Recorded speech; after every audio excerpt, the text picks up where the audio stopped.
There is a moment, in the last minutes before a Roman sunset, when the city seemed to hold its breath. The forum below had been loud all day. The advocates, the money changers, the sellers of sausages and amulets, the slaves running errands for masters who would never learn their names. But as the sun dropped toward the Janiculum hill, and the long shadows of the temples reached across the paving stones, something shifted in the quality of the air. The shouting did not stop all at once. It thinned, the way a crowd thins when the entertainment is over, gradually, unevenly, until the silence between one voice and the next grew longer than the voice itself. And then, somewhere in that lengthening quiet, the Roman night began. Not with darkness, not quite yet, but with a legal and emotional fact. The day was over. The world that Rome had built for its daylight hours, its courts, its commerce, its elaborate grammar of public status and rank, had, by the simple setting of the sun, suspended itself. Something else was taking its place. Welcome to Candlelit history. Tonight, we are spending a night in ancient Rome. If you are lying down as you listen to this, if your room is dark and the world outside is quiet, then you are already in the right state of mind. This episode is 2 hours long, perhaps a little more, perhaps a little less, depending on how gently we move. It is divided into 13 chapters, each one carrying us a little further through the Roman dark. You are warmly invited to fall asleep somewhere in the middle of it. That is not a failure of attention. It is, as we shall see, precisely what most Romans were hoping to do as well. And if you drift off and find yourself rejoining us later, in the 5th hour or the 10th, you will not be lost. Each part of the night stands on its own. We should say at the outset what kind of night this is, and what kind of night it is not. This episode will not catalog the horrors of the Roman dark. There are other tellings of this story that lean heavily into the fire, the violence, the falling buildings, the thieves in the narrow streets. Those things were real, and we will not pretend otherwise when we encounter them, but they are not the shape of this night. What we are doing instead is something closer to a walk, a slow, attentive walk through 12 hours of a city that was genuinely, stubbornly, beautifully alive after sunset. We are following the night as Romans lived it from the inside. The Romans divided nox, their word for night, into 12 hours, just as they divided the day. But these were not hours of equal length. Roman hours were proportional to the season. In summer, when the nights were short, each nocturnal hour was brief. In winter, when darkness settled early and lingered long past what felt bearable, each hour stretched. Those same 12 hours stretched and swelled until a single one of them might last as long as an hour and 20 minutes by our reckoning. The Roman night was not a fixed measurement. It breathed with the year. This matters more than it might seem.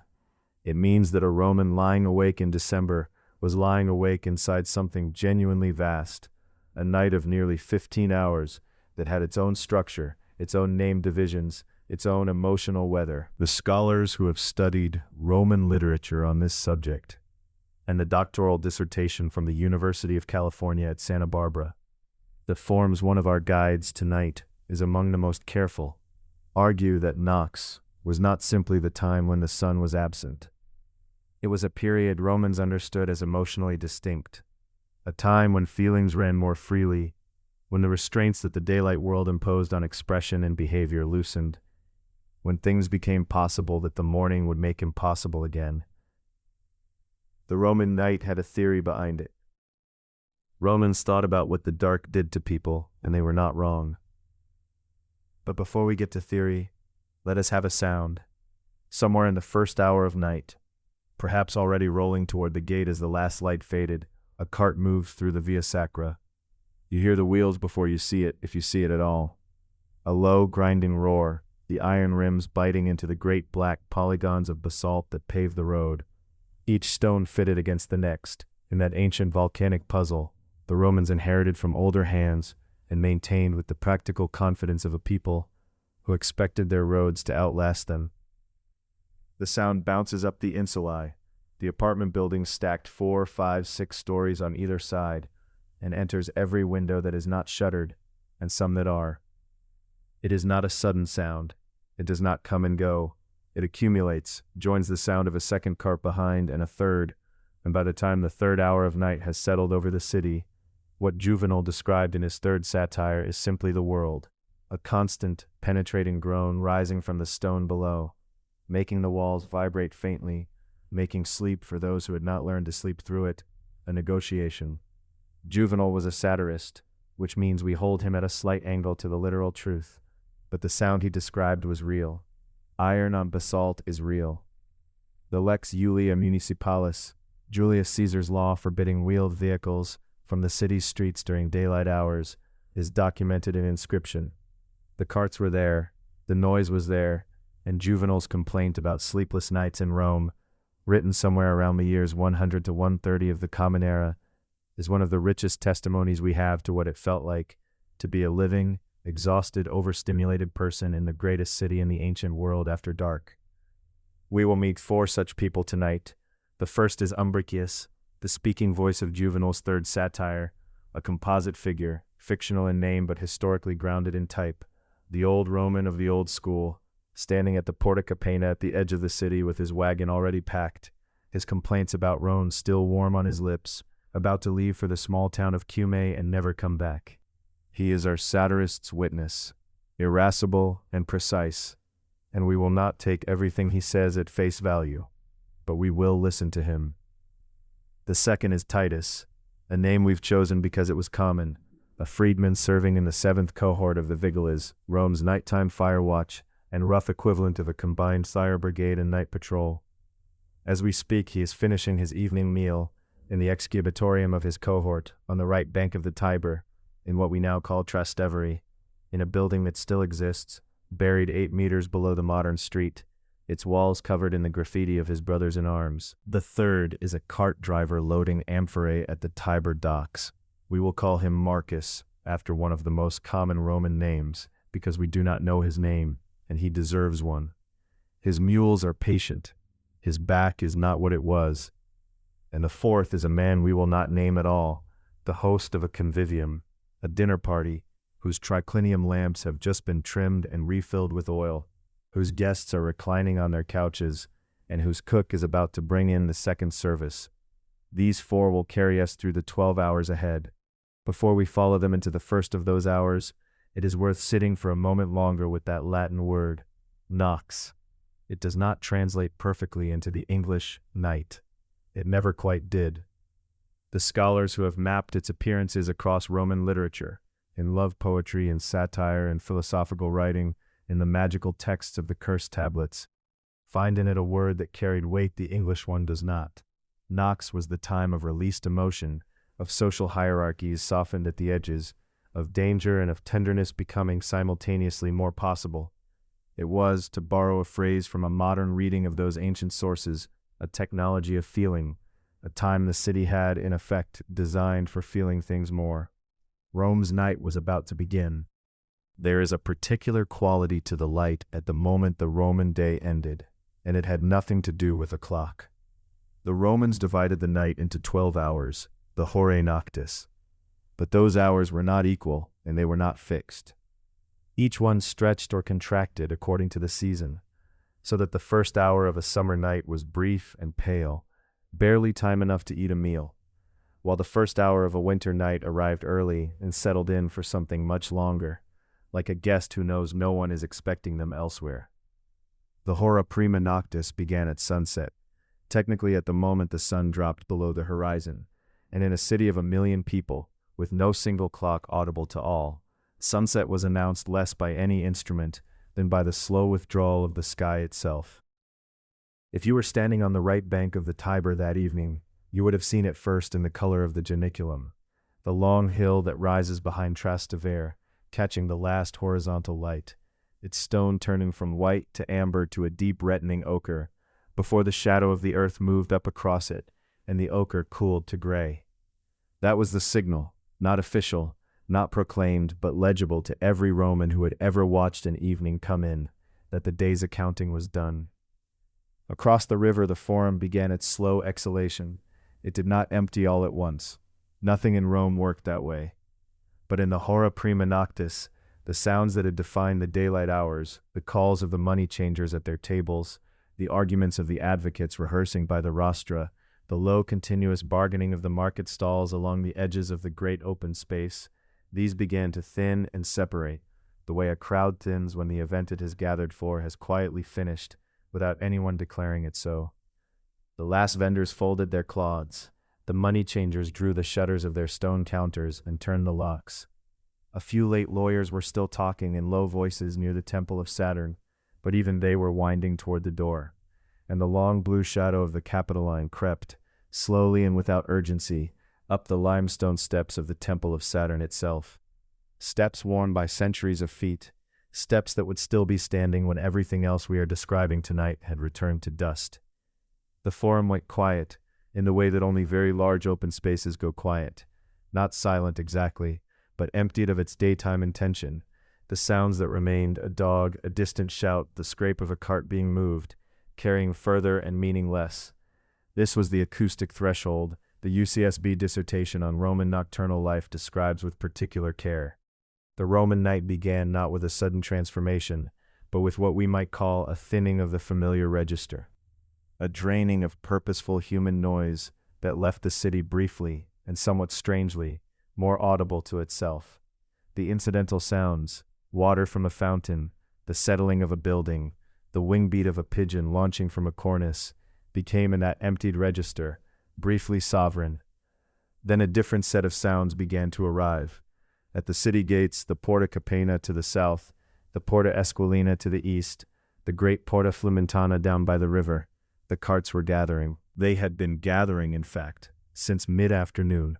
The drivers and their mules waiting in the roads just outside the walls, resting in the shade of the gate towers, playing dice, sleeping against their wheels.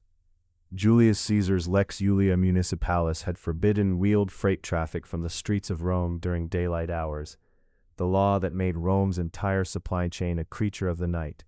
And so this was how the city fed itself.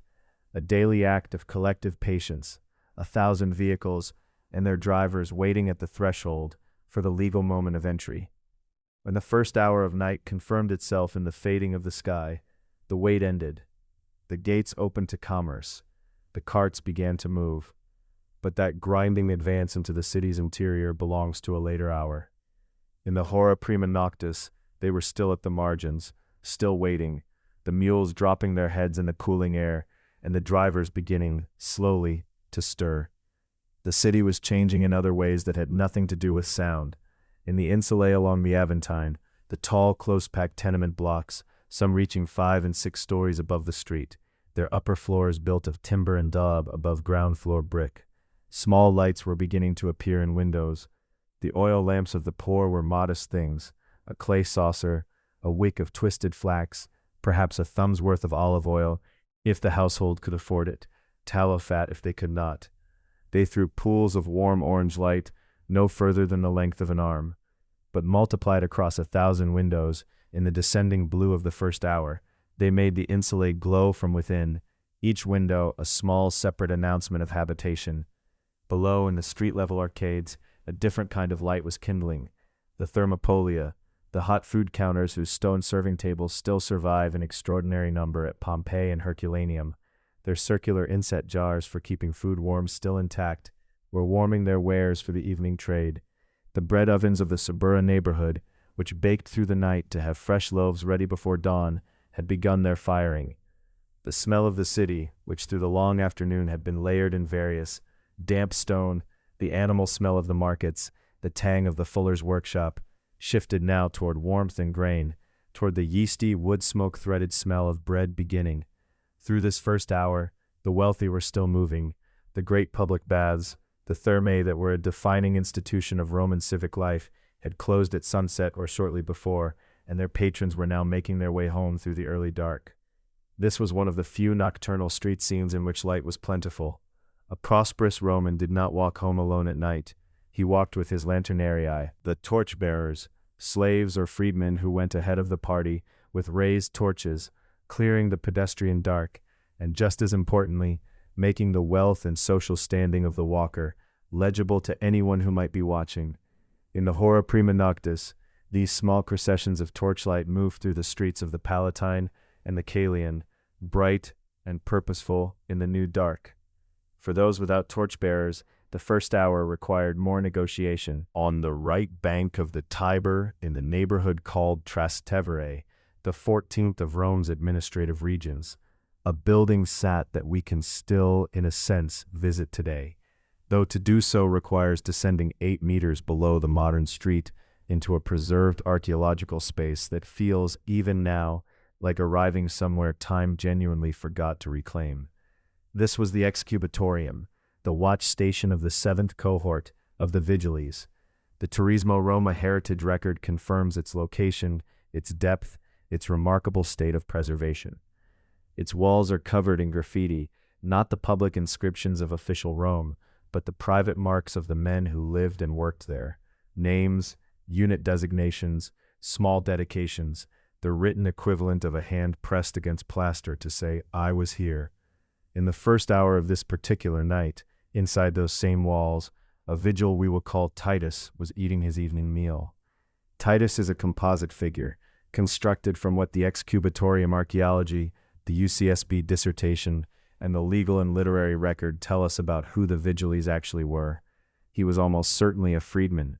Augustus had recruited the Vigiles 7 cohorts predominantly from the freed slave population, a practical and socially calibrated decision that gave men of ambiguous legal status a path to a kind of civic dignity.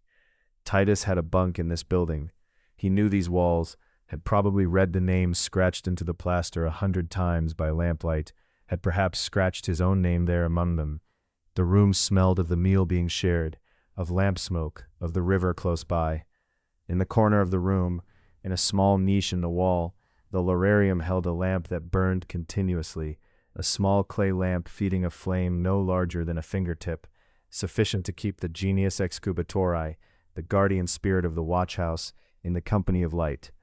The American Academy in Rome holds photographs from the 1867 excavation of this site, taken by Carlo Baldassare Semelli, images of that same lararium doorway as it appeared when archaeologists first uncovered it, the plaster still holding its painted details after 17 centuries underground.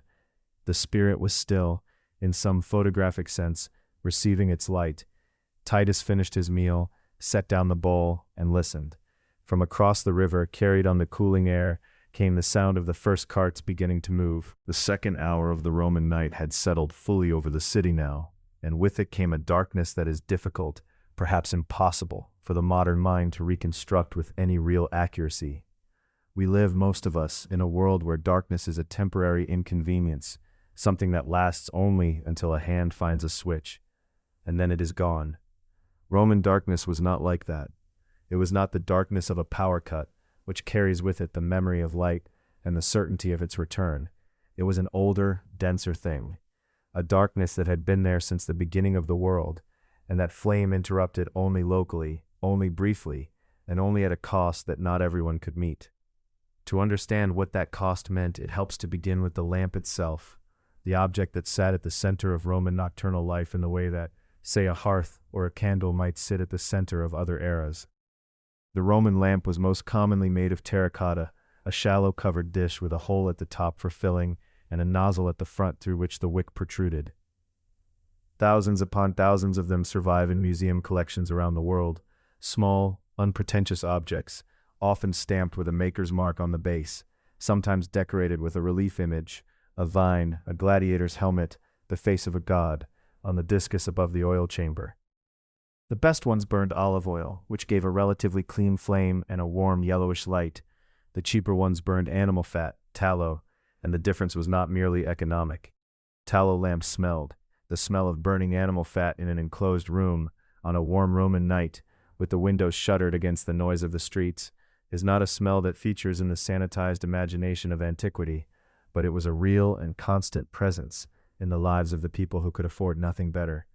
Even olive oil, burned in sufficient quantity, left a haze in the air and a film on the walls, and the wick required constant trimming, a task so familiar that it became a minor domestic liturgy, the small repeated act of tending the flame. What a lamp actually illuminated was, by our standards, very little. A single Roman terracotta lamp threw a circle of warm light, perhaps wide enough to read by, if you held the lamp close, or to light the faces of 2 or 3 people seated together, but not much more.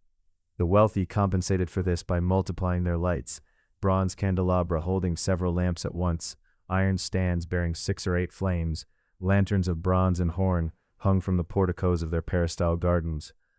A great house at the second hour of night could glow warmly from its courtyard, its entrance flanked by slaves holding torches of pitch-soaked rope, its threshold a beacon in a dark street. This was not merely comfort. The ability to flood your entrance with light was a statement about who you were, about your access to oil, to bronze, to the labor of the people who trimmed and filled and carried the lamps, and who were themselves invisible in the process of making that light available. For those without such resources, the arithmetic of darkness was very different. The inhabitants of Rome's Insulae, the tall, narrow tenement buildings that crowded the Suburra and the Aventine and the slopes of the Esquiline, lived on whatever light they could carry or purchase: a single lamp, carefully rationed, perhaps a rush taper, cheaper than oil but far dimmer, burning down in an hour. The stairwells of the Insula were almost certainly unlit at this hour, a shared space, maintained by no one in particular, belonging to everyone and therefore to no one. To climb to the upper floors of one of these buildings after dark was to feel your way in true darkness, one hand on the damp plaster of the wall. Juvenal's Satire 3 gives us the texture of this world with an intimacy that reads as personal knowledge. The thin walls, the heat of other bodies pressing through them, the smell of other people's cooking, the sounds of lives lived at close quarters and no privacy. It is on one of these upper floors, the 4th, that we find the figure who will keep us company through the long middle hours of the night. A poet, insomniac and restless, lying on a narrow mattress in a room that smells of the oil he has already extinguished to save what remains of it. He is modeled on the historical Martial, who wrote about the experience of sleepless Roman nights with a specificity that has the grain of genuine suffering in it. Martial lived in Rome for decades, in circumstances that were comfortable enough by some measures, but never lavish, and his poems circle back again and again to the texture of urban sleeplessness. The noise, the heat, the proximity of other lives, the way the mind behaves when it has too much darkness and too much time. He lies now with his eyes open, the one lamp extinguished, listening to the building around him breathe, someone's argument 2 floors down, the sound of a child turning in sleep, the particular creak of the building's timber upper frame as the night air contracts it slightly. Below his window, the street is not quiet. It is never quiet. But there is a quality to the sound at this hour that is different from the daytime roar, lower, more rhythmic, punctuated by intervals of something almost approaching silence before the next cart rounds the corner and the basalt pavers begin their grinding conversation with iron wheels again. He does not get up. There is no point in getting up. To move through the streets at this hour, without a lamp and without the money to hire one of the Noctilucae, would be to enter a different order of vulnerability.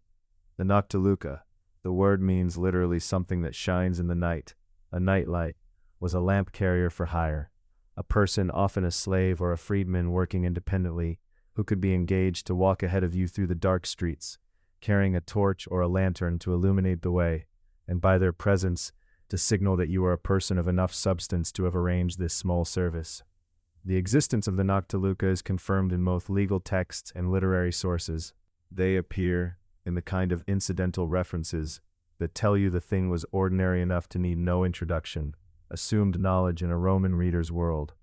What their existence confirms, when you look at it carefully, is that moving through the city after dark, without your own source of light, was both genuinely dangerous.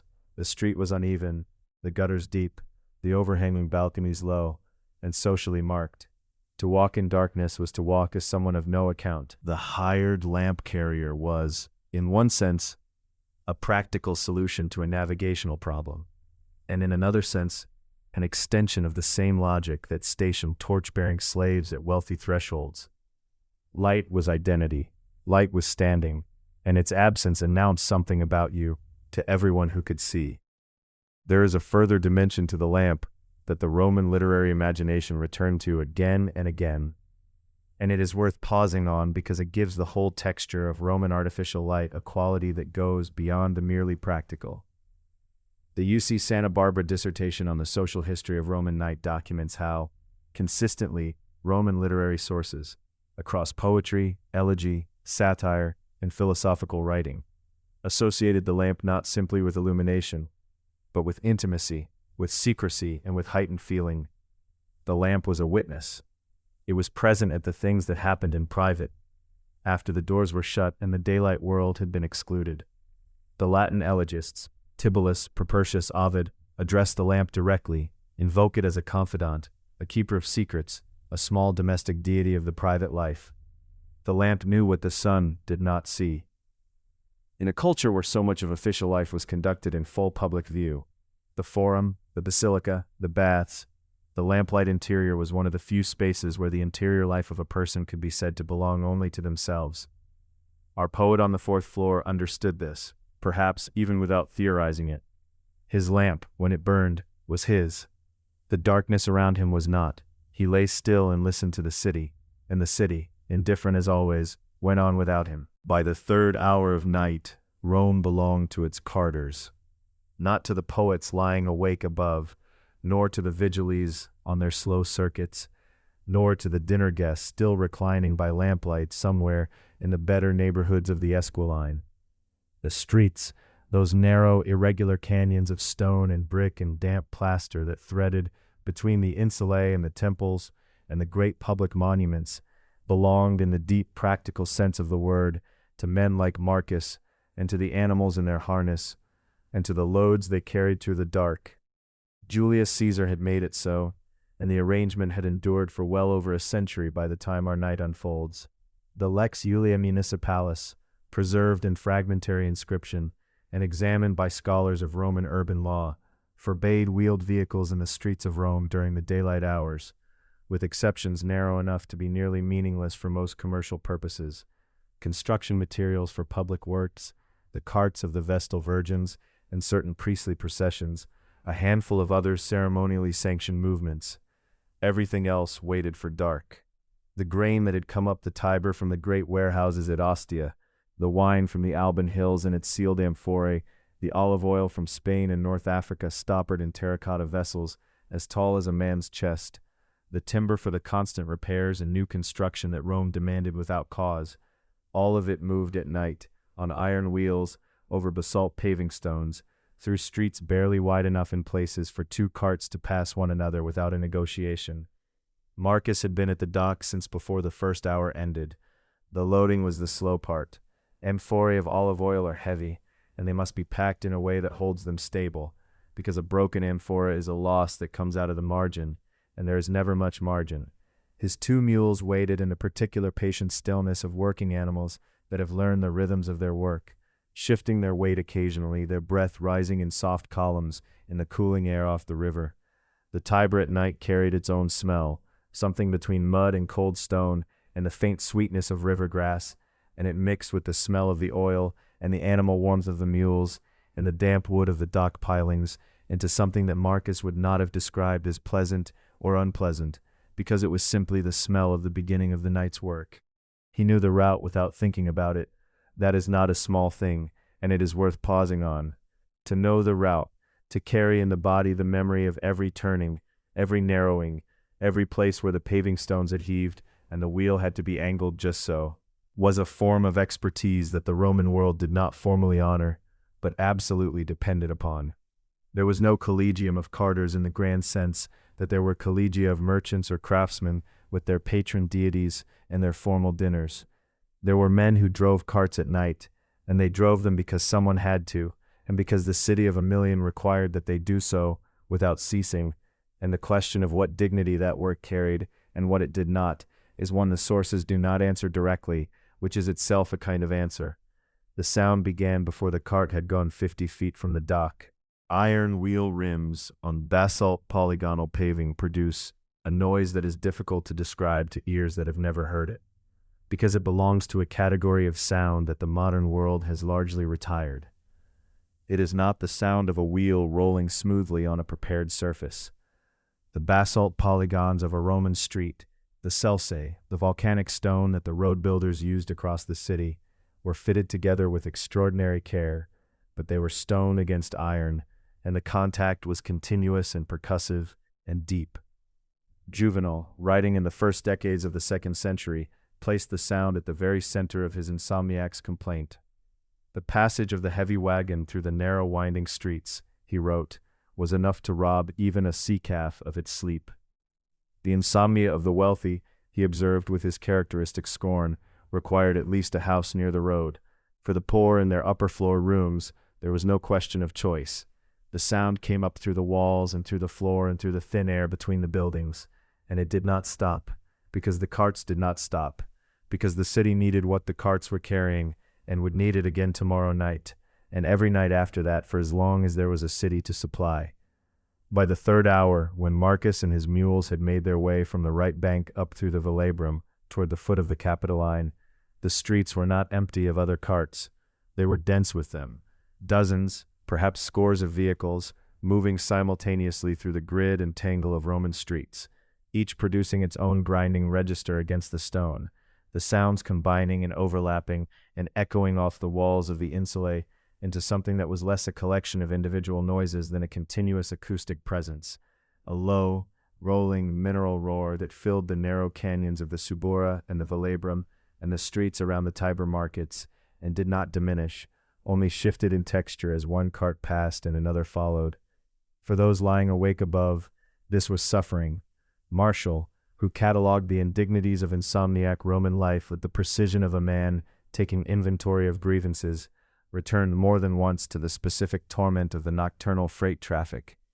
The noise of the city at night, he suggested, was not merely an inconvenience but something closer to a physical assault, the kind of sustained, uncontrollable sensory experience that wears a person down not through any single event, but through sheer persistence. The UC Santa Barbara dissertation on Roman nocturnal life documents how consistently Roman literary sources frame the acoustic environment of the night city as a source of genuine anguish, particularly for those in the upper floors of the insulae, where there was no distance, no garden, no heavy wall between the sleeper and the street. But Marcus was not lying awake above. He was the noise. Miguel Ángel Novillo López, writing in a 2025 article for the academic journal Florentia Iliberitana, develops an argument that deserves careful attention here, that the nighttime streets of Rome functioned as a space where the rigid hierarchies of the daylight world, the careful choreography of precedence and status that governed every public interaction in the forum and the baths and the law courts, were partially suspended, not by any legal provision, but by the simple practical fact of darkness and noise and the shared physical demands of navigating a confined space. On the nighttime streets, a senatorial household returning from a late dinner with its retinue of torchbearers and attendants, and a freedman carter with a load of olive oil amphorae and 2 tired mules, were subject to the same dark, the same noise, and the same narrow turning at the foot of the Capitoline, where the street bent left, and 2 carts could not pass at once, and someone had to wait. This is not to romanticize the leveling. Marcus knew his place, and the senator's slaves knew theirs, and the turning of the street resolved itself by whichever party had more torches and more social weight behind them. Social hierarchies loosened in the dark, as Novillo López argues, but loosened is not dissolved. The friction of negotiating the same physical space was real, and it produced real encounters between people who would not have shared a social moment in daylight, but the outcome of those encounters was rarely in doubt.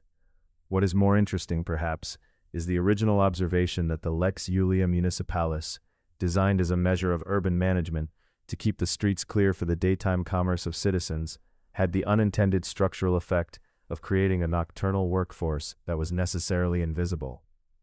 Because the carts came in the dark and left in the dark, and the men who drove them were present in the city only during the hours when the city's official public life was suspended, they existed in a kind of legal and social parenthesis.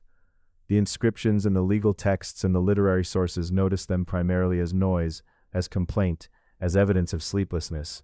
They do not notice them as people, which is precisely the condition that makes the noticing, when it does happen, in a passing line of Juvenal, in the silence of a source that simply fails to mention them, feel like something recovered, rather than something given. Marcus turned his mules into a side street, and let them slow to their own pace. The night was still full ahead of him. The amphorae were intact. The 4th hour. The Vigiles and the watch. Titus has been walking for perhaps half an hour. when the street narrows so sharply that his shoulders nearly brush both walls at once. He is somewhere in the 14th region, the Trastevere, the district on the right bank that stretches from the river docks up into the slopes above, a neighborhood of tanneries and warehouses and the tightly packed Insula of people who work near the water. He carries a leather bucket in his left hand. His right hand is free. He is not in a hurry, because the work of the vigile on patrol was not, in its daily texture, a matter of urgency. It was a matter of attention. Slow, steady, methodical, and the men who did it well were the men who could maintain that quality of wakefulness through the cold middle hours of a long night. The Vigiles as a formal institution were established by Augustus around 6 CE, following a period of inadequate and improvised fire management in the city. The arrangement was characteristically Augustan in its logic, practical, hierarchical, and careful about where social authority was placed. 7 cohorts of roughly 1,000 men each were organized to cover Rome's 14 administrative regions in pairs. The 7th cohort, Titus's cohort, was responsible for the 13th and 14th regions, the Aventine and the Trastevere, districts that presented particular challenges of terrain and tenement density. Their staffing drew predominantly from the freedman population, former slaves who had been formally manumitted and who occupied the complex intermediate tier of Roman society, neither enslaved nor fully citizen in the way that freeborn Romans were, but endowed with legal standing and civic identity. This was not an accident. The UCSB dissertation's documentation of vigile organization makes clear that the institution was deliberately constructed to occupy a carefully bounded social space. Too much authority given to freedmen would have alarmed the senatorial and equestrian classes. Too little would have made the organization ineffective. The Vigiles were empowered to watch for fire, to intervene in street disorder, and to detain those caught committing crimes during the night hours, but their authority was explicitly circumscribed relative to the urban cohorts and the Praetorian Guard, both of which outranked them in the hierarchy of Roman security forces. A vigile could detain a thief. He could not conduct the kind of political policing that belonged to the Guard. The boundary was legal, social, and understood by everyone who operated within it. What survives of Titus's station is remarkable by the standards of Roman archaeology, and it is worth pausing here to describe it, because the building has a life of its own that illuminates the lives of the men who worked inside it. The excubitorium of the 7th cohort, the watch house, the place where a rotation of vigiles slept, ate, maintained their equipment, and prepared for patrol, survives today 8 meters below the level of a modern street in Trastevere, buried by 17 centuries of accumulated urban debris. It was excavated in 1867.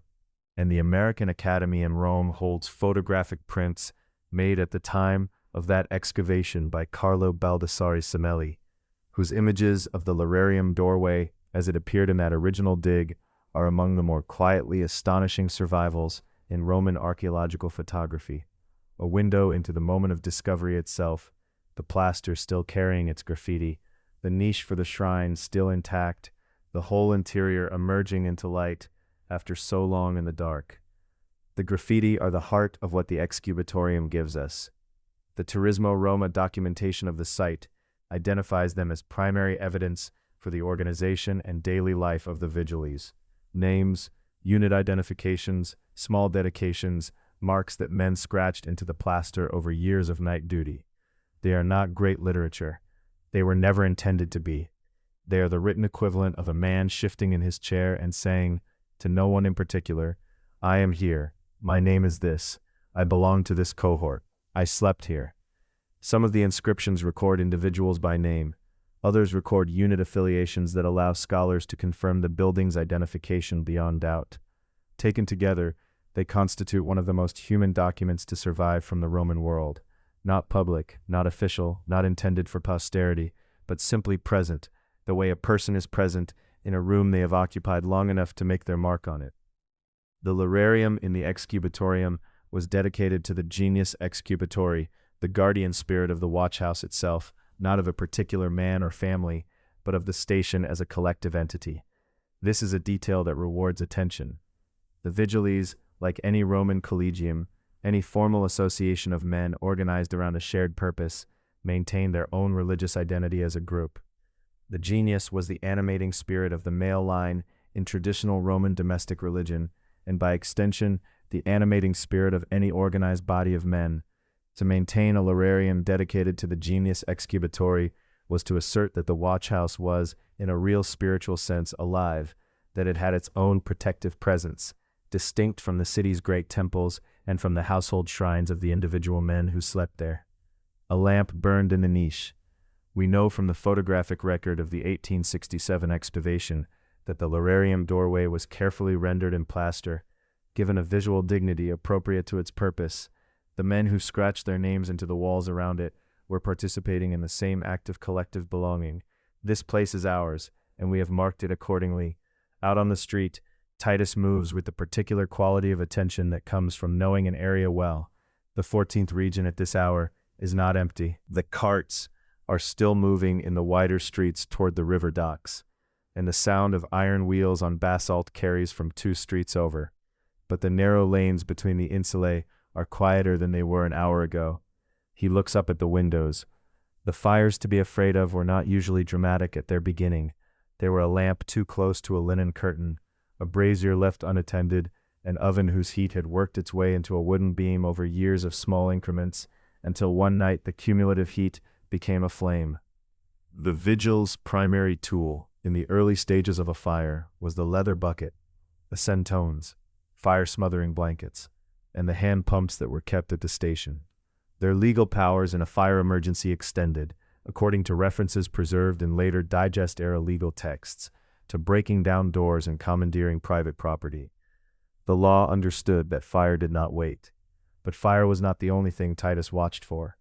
Novilo Lopez, writing on the dangers of nocturnal life in ancient Rome, documents how the night functions simultaneously as a loosening of social constraint and as a concentration of disorder, the two conditions being, of course, related.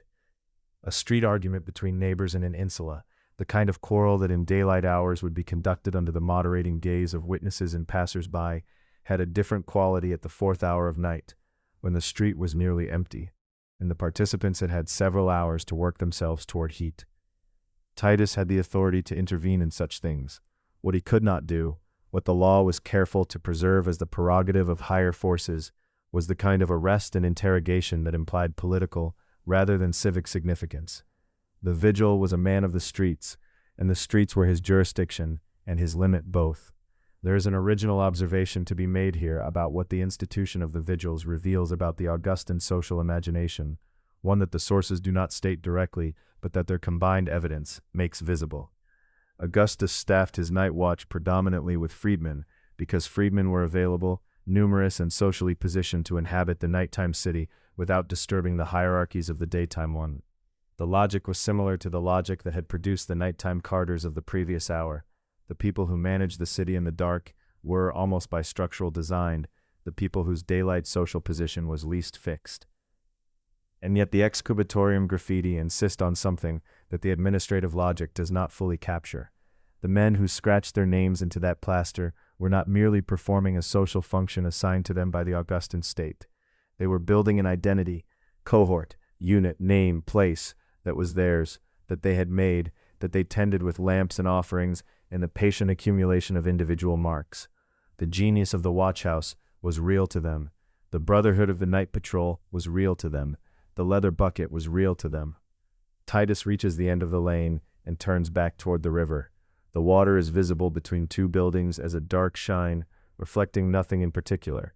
He pauses for a moment, looking up at the windows of the insula on his left. He shifts the bucket to his other hand and continues on his circuit, as he will continue for several more hours yet, moving through the dark with the steady, unhurried attention of a man who knows his ground. The triclinium of a prosperous Roman household in the 1st century of the Common Era was a room designed for the night, not incidentally nocturnal, not merely a room where dinner happened to be served after dark, but a space whose proportions, whose lampstands, whose painted walls and mosaic floors had all been arranged in deliberate conversation with the particular quality of firelight, the way it caught the gilded rim of a drinking cup, the way it softened the angle of a jaw, The way it made the red and ochre figures on the plaster walls seem to breathe and shift as the flames moved. The triclinium was, in the fullest sense, an invention of the Roman knight. By the 5th hour, which fell somewhere in the middle of the evening depending on the season, later in summer, earlier in the long winter dark, our unnamed host's dinner had passed well beyond its formal beginning. The gustatio, the first course of eggs and olives and small salted fish, was long finished. The cena itself, the main service of roasted meats and sauced vegetables and bread, had been carried in and carried out by the slaves who moved between the kitchen and the dining room with the quiet efficiency that a well-run household required. What remained now was the commissatio, the drinking portion of the evening, and it was this, more than anything that had come before it, that the Romans themselves considered the true heart of the convivium. The room held 3 couches, arranged in the shape that gave the triclinium its name. Each couch, a wide, cushioned lectus set at a slight recline, accommodated 3 guests lying on their left sides, propped on their left elbows, their right hands free to reach the low table at the center. The arrangement of who lay where was not casual. The locus consularis, the consul's place on the central couch's left position, was the seat of greatest honor, traditionally reserved for the most distinguished guest. The positions rippled outward from that point, in a social grammar that every Roman of any education understood without needing to be told. To know where you had been placed was to know precisely what your host thought of you. The doctoral dissertation produced at the University of California, Santa Barbara, and concerned with the social history of the Roman knight, makes an observation that is worth holding in the warmth of this room for a moment. The convivium, it argues, occupied a peculiar social position, not despite its nocturnality, but because of it. The night in Roman understanding was a time when the normal rules of the daylight world loosened their grip, when the forum's strict hierarchies of speech and conduct gave way to something more fluid, when the patron and his client might speak with a directness that would have been awkward under the open sky of a public space. The darkness and the lamplight together created what Roman literary sources treated as a genuine change in the emotional atmosphere. Poetry read aloud in a triclinium by flickering light carried a charge it would not have carried at noon in the Forum Romanum. Wine tasted differently in the dark. The faces of friends looked different, slightly softened, slightly mysterious, the shadows filling in the lines of the familiar in ways that made the familiar strange and newly worth attending to. The wine itself was managed by the slave pourer, a figure of considerable skill and no small social invisibility. He, and it was almost always a he, moved between the large mixing crater set at the center of the room and the cups of the reclining guests, with the unhurried attentiveness of someone who had been trained to be present without being seen. The crater, which might have been of bronze or fine aretine ware or even silver in a household of sufficient means, held the wine already mixed with water. Romans did not drink their wine unmixed, or rather only barbarians and the dangerously serious drank it so, in a ratio decided by the symposiarch, the master of the drinking, sometimes the host himself, and sometimes a guest elected to the role. The ratio of water to wine shaped the whole character of the evening. A weak mixture meant a long conversational night. A strong one meant the serious business of the hours ahead would arrive sooner. In the corner of the room a cithara player performed. We do not know her name. The musicians at Roman dinner parties were frequently enslaved, frequently female, and almost never named in the sources that survive.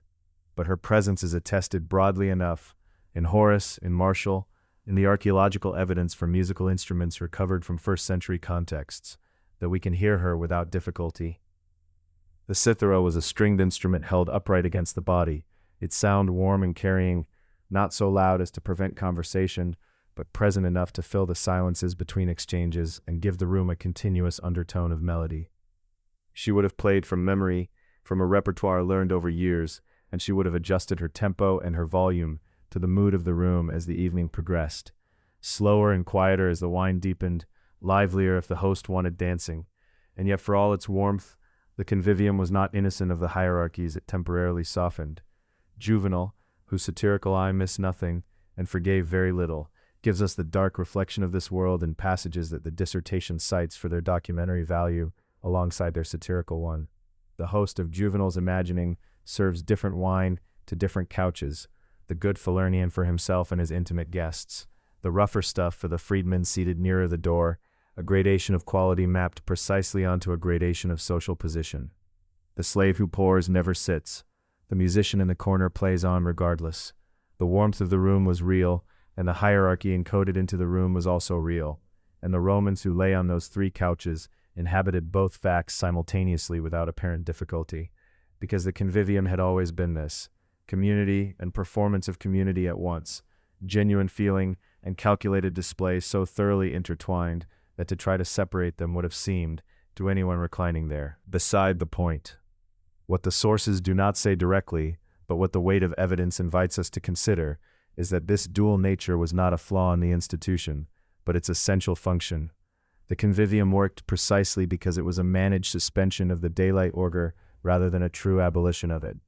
Everyone in that room knew the hierarchies would resume in the morning. The lamplight's softening was temporary, which was what made it precious. The freedman guest, near the door, drinking his lesser wine, was still at the table, still inside the warm room, still part of the shared night, still addressed by name when the host made his toast. The suspension, however partial, was real enough to matter. The cithara player reached the end of a piece and let the last note fade. One of the guests on the upper couch set down his cup and turned to the host with the particular expression of a man who has been waiting for the right moment. The wine, he said, or something very like this, had reached the hour when the evening wanted a voice. Did anyone know of a poet who might recite? The question moved around the room. The slave pourer refilled the cups without being asked. The lamplight held steady. Outside, somewhere beyond the painted walls of the triclinium, the city continued its nocturnal commerce. Carts grinding over basalt, the Vigiles completing their circuits, the Insomniac turning on his mattress above the Sabura. But in here, for this moment, the night had collected itself into a single warm room and was waiting, with great patience, to hear what would be said. There is a moment at the exact center of the night when the dark stops deepening and simply holds. The Romans felt this. They named it media nox, middle night, and they gave it a weight that the earlier and later hours did not quite carry. It was not merely the midpoint of a span of darkness. It was the hinge on which the entire nocturnal world turned, and on both sides of that hinge, something was always pressing with its full force. Let us sit here for a while. The narrative walk that has carried us through these streets can wait. There is a kind of understanding that only comes when you stop moving. Marshall felt this hour most keenly. He writes in his epigrams with the specific ache of a man who has stopped expecting sleep. Not the restless turning of the early night, not the groggy incomprehension of approaching dawn, but the wide-awake, exquisitely miserable clarity of midnight. The city's noise, which one might reasonably expect to diminish as the night advanced, had in his experience done something far more unkind. It had sharpened.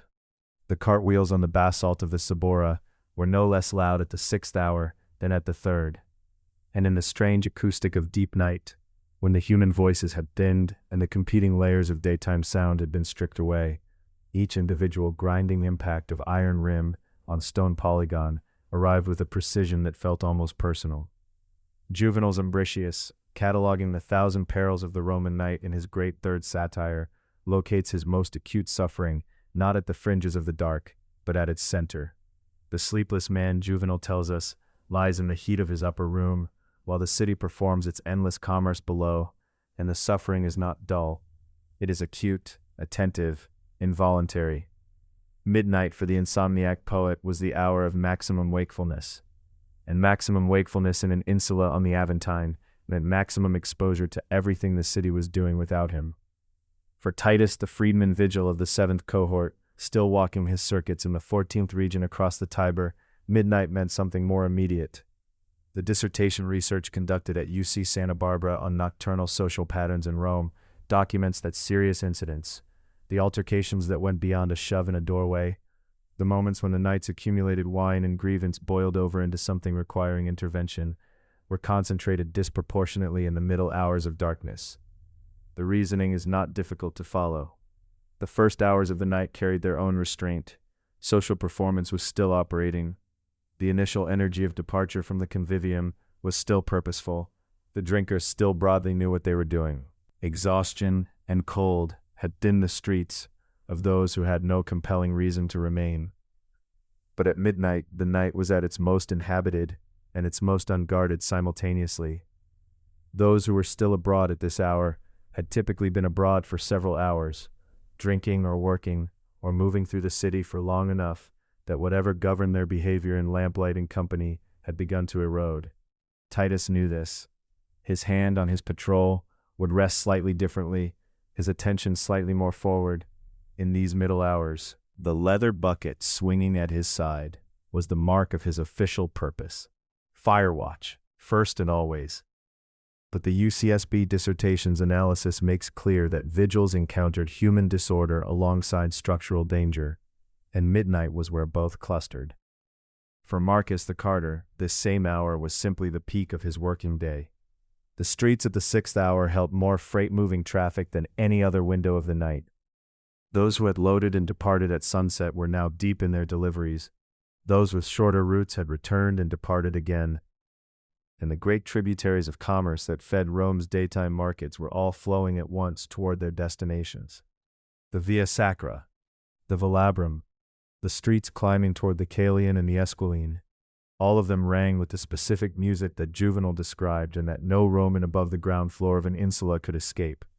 The low, continuous groan of iron on stone, multiplied across every major artery of the city, until it became something closer to weather than to sound. For Marcus, this was not suffering. It was the texture of his livelihood, and at midnight it was simply at its fullest. And in the triclinium, where the question of the reciting poet has just been put and the cups have just been refilled, the 6th hour was doing its work at the table as surely as anywhere in the city. The UCSB dissertation's treatment of the Convivium as a space of managed social suspension is directly relevant here. The lamplight's softening of hierarchy, the wine's loosening of the tongue, the special license of Knox that allowed a patron to address a client by his first name and mean it warmly. All of this reached its fullest expression not at the start of the evening, when the rituals of precedence were still being performed, nor at its end, when tiredness and sobriety were beginning to reassert their claims, but in the deep middle of the night when the fiction of equality was most convincing because everyone had been inside it long enough to half believe it was real. The freedman poet near the door, whose wine had been poured from the lesser amphora, he was still at the table, and at midnight that fact meant everything it could possibly mean. Now here is what none of the sources says directly, but what the weight of all of them together invites us to understand. These simultaneous peaks, the Insomniac's sharpest suffering, the Vigile's highest vigilance, the carter's heaviest traffic, the Convivium's deepest social warmth, were not coincidental, they were structural. The Roman night had been built through centuries of law and custom and the physical architecture of a city that locked up its daytime order at sunset to concentrate emotional intensity at its center. Julius Caesar's Lex Julia Municipalis removed commerce from the daylight hours, ensuring that the streets would swell with freight traffic, precisely when the night was deepest and sleep was most needed.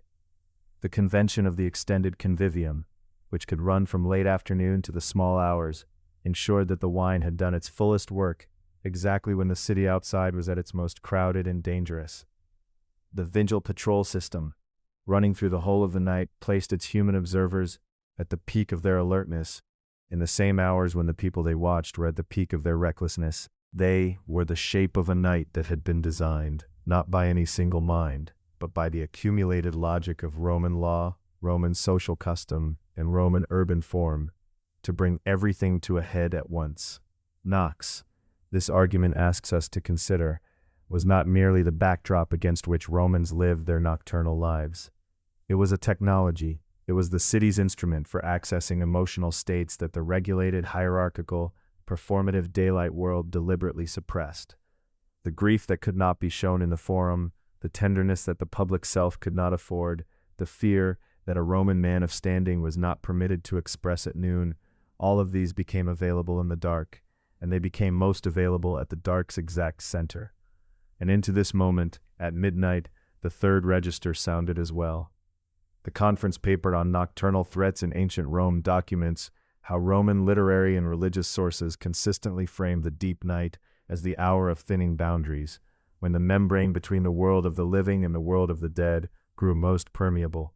The Lenares, Rome's unquiet dead, those who had died without proper burial, those whose accounts with the living remained unsettled, were understood to move most freely through the city at this hour. This was not a marginal belief held only by the superstitious poor. The Lemuria festival, observed in May, required the paterfamilias himself to rise at midnight and walk barefoot through the darkened house, scattering black beans behind him to propitiate the family's restless ghosts. It was a ritual performed by the head of the household, the same man who administered the census, maintained the ancestral death masks in the atrium, and represented the family before the courts, at the middle of the night, alone, in the dark, because the dead were considered genuinely present at that hour and genuinely required management.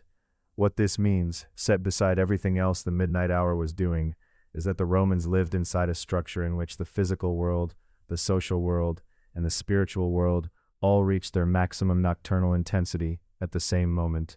The carts were loudest, the wine was deepest in the blood, the dead were closest.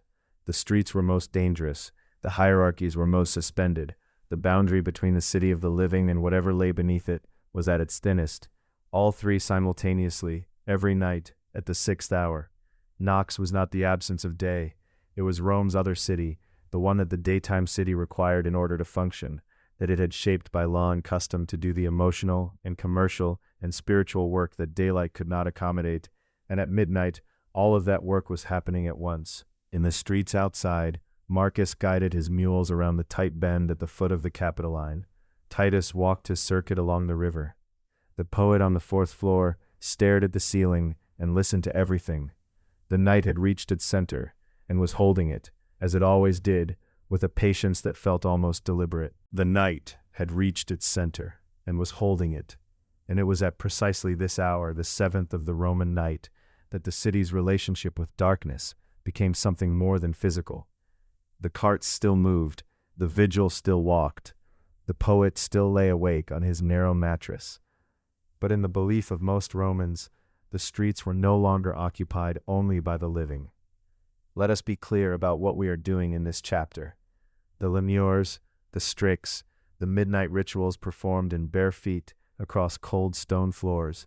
These are not history in the sense that the Lex Julia Municipalis is history, or that the graffiti of the 7th cohort is history. They are belief. They are what Romans felt to be true, what shaped their emotional lives, and their annual calendar, and the small private gestures they made before going to sleep. And that makes them history of a different and equally real kind. To study what a people feared in the dark is to come very close to them, perhaps closer than the study of their laws and their monuments allows. We hold these things carefully, and we label them for what they are. The interior world of a civilization that was, in this domain as in so many others, trying very hard to make sense of things that did not yield easily to sense. The Romans divided their dead into categories with a precision that tells you something important about how seriously they took the matter. The manes were in the broadest sense the spirits of the departed, a collective somewhat benign presence that received offerings at the family tomb.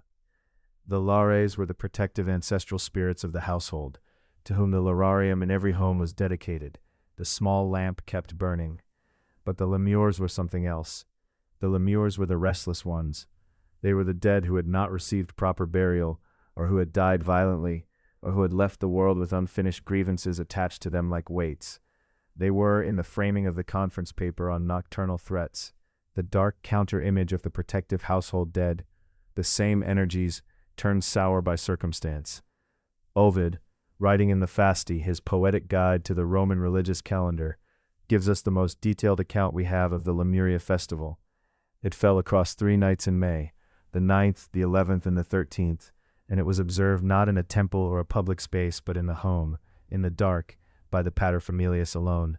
The ritual was specific, and its specificity has the quality of something very old. The father rose at midnight, bare feet on the cold floor, and walked through the house in silence. As he walked, he made a gesture with his hand, thumb folded between 2 fingers, that was understood to ward off hostile spirits. He washed his hands 3 times, he carried black beans in his mouth, and as he moved through the rooms, he spat them out behind him, one by one, without looking back. 9 times he said aloud, I send these, with these beams I redeem me and mine. Then he struck bronze, a pot, a vessel, and called, Go forth, ancestral shades. The lemures, it was believed, followed the beams and departed, at least for another year. What is striking about this, as the conference paper notes in its examination of Roman nocturnal ritual, is its institutional quality. It was a Roman religious obligation, observed across households from the senatorial to the modest, woven into the official calendar. The Roman night required active management. Darkness was not something you endured until morning. It was something you negotiated with, addressed, appeased. The lemures were real enough, as real as anxiety is real as grief refusing to settle, that the state had assigned them their own festival. The experience of the Roman night's supernatural dimension was not, however, uniform across the population, and here the sources require us to be honest about their limits. The texts we have are overwhelmingly written by men, educated men, men who had the leisure and the literacy and the social position to set their thoughts down. When we ask what the nocturnal supernatural looked like from the perspective of a Roman woman, we are reading between lines that were drawn by people who were not her.